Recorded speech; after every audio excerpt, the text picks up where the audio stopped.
Hello, Global Law teachers. My name is Jack McDonald, student number 5102679.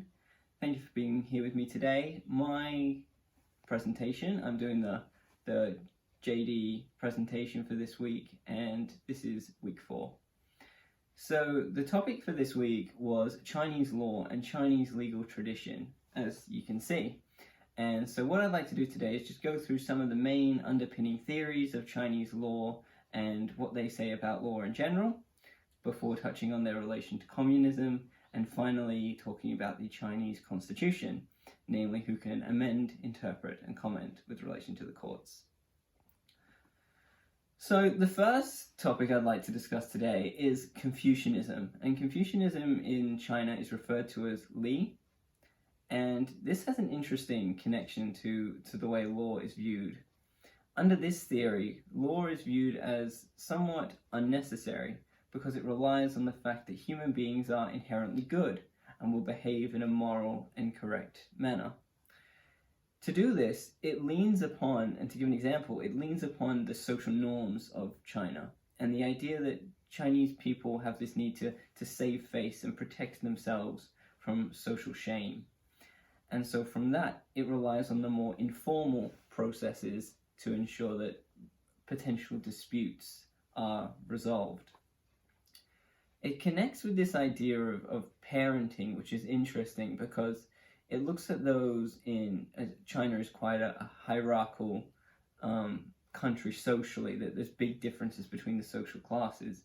And those that are in higher positions, for instance, parents, authorities, government figures, are held to a higher standard, and they're expected to really set the example as to what is moral and correct behavior for the lower social classes or the lower people in their lives.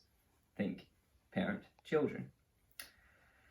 Finally, this has an interesting perception around the idea that law can be corruptive. So, as I said before, it relates to the fact that people will behave in a moral and correct way because they're inherently good. And it believes that the existence of law may corrupt people in this way, because instead of acting moral and acting in a correct manner, avoiding wrongdoing, they'll be doing that not because they're inherently good, but out of a fear of punishment. And in that way that law can be corruptive. Secondly, I'd like to talk about legalism, and legalism is referred to as fa, and I hope I'm pronouncing this correctly, please forgive me if I'm not. And this one is a far more formal type of law. It's more formal, it's more codified, it's those traditional written laws that I guess we in the West would look at and think of the rule of law. This one really uses laws to control society and to impose social order, particularly with their punishments. And it's the idea to ensure people are behaving in a correct and moral manner, different to Confucianism, not because they're inherently good, but because, through a legalism perspective, there's a fear of punishment. And a legalism perspective will use those punishments and be quite penal in that way to ensure people are not committing wrongdoing. And if they do, obviously they'll face consequences. Both Confucianism and communism share relations to communism. And that might sound surprising at first, because communism has obviously been around China since around 1940s with Chinese influences. And initially you may think Confucianism and communism would be at odds with one another, but they do share some similarities. One of which is that Confucianism and communism both favor social stability and harmony, and they're quite related in that way. Communism as well favors more informal processes. Think of the idea of saving face, coming back to that. On the other hand, legalism and communism do share similarities as well, and legalism can work hand in hand to enhance the communist ideology. And we see this with the fact that, as I said before, legalism is used to impose and enforce order, like, communism. And we saw this in post-war China, where those who opposed the dominant ideology were tried quite heavily under what we would call legalism laws. in that way, legalism and communism can go hand in hand. Next, I'd like to discuss the Chinese Constitution, and the Chinese Constitution in a global law setting is relatively new. I believe it's only been around for about roughly 40 years, and the majority power brokers when it comes to the Chinese Constitution is the National People's Congress. The National People's Congress are a power broker of a branch within the Chinese legal hierarchy, and they hold the majority power with the Constitution. So to respond to the question of who can amend the Chinese Constitution, it's really set out here in Article 62 that power of amending the Constitution shall only be exercised by the National People's Congress.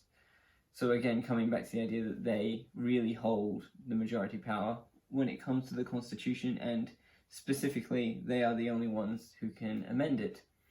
It's not here, but Article 64 goes into the number of people within the National People's Congress that need to be present to push for a reform.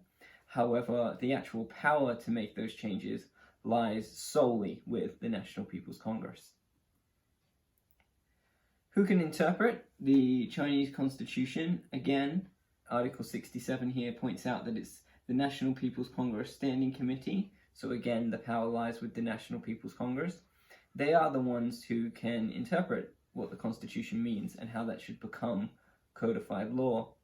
And this is interesting because, as you can see in the second half of Article 67.1 here, it's not only interpreting the Constitution, but overseeing its enforcement.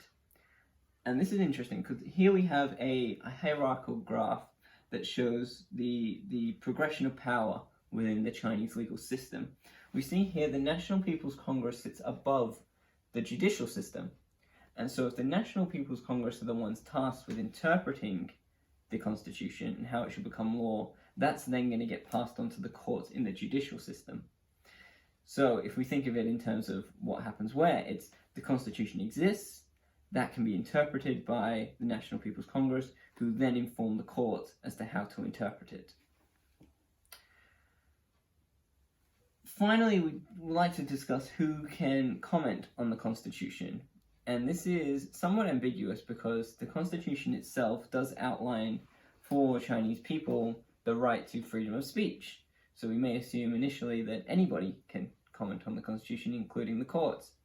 However, Article 5 states here that no law, administrative regulation, or local regulation should be in conflict with the Constitution.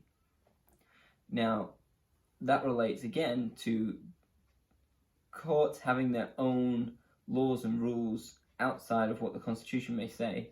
They don't really have that power. That power, again, comes from the National People's Congress. If they don't inform them and that's the proper way to interpret the legislation, they can't do something that juxtaposes what is said in the Constitution. And therefore, we would then make the assumption that they're unable to comment on it.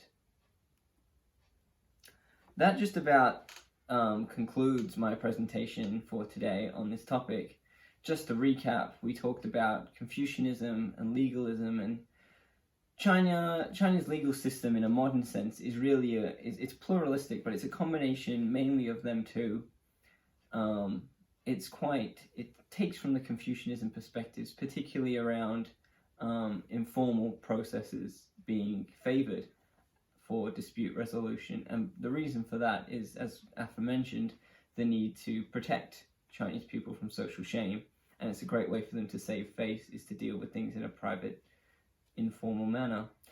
However, legalism still has roots in Chinese law as well, because legalism and its ability to enforce social order through punishments is still seen as a last resort where informal processes may not be relevant, or to hold certain people to account or to denounce certain behaviors. Those punishments do still exist, as I said, as a last resort.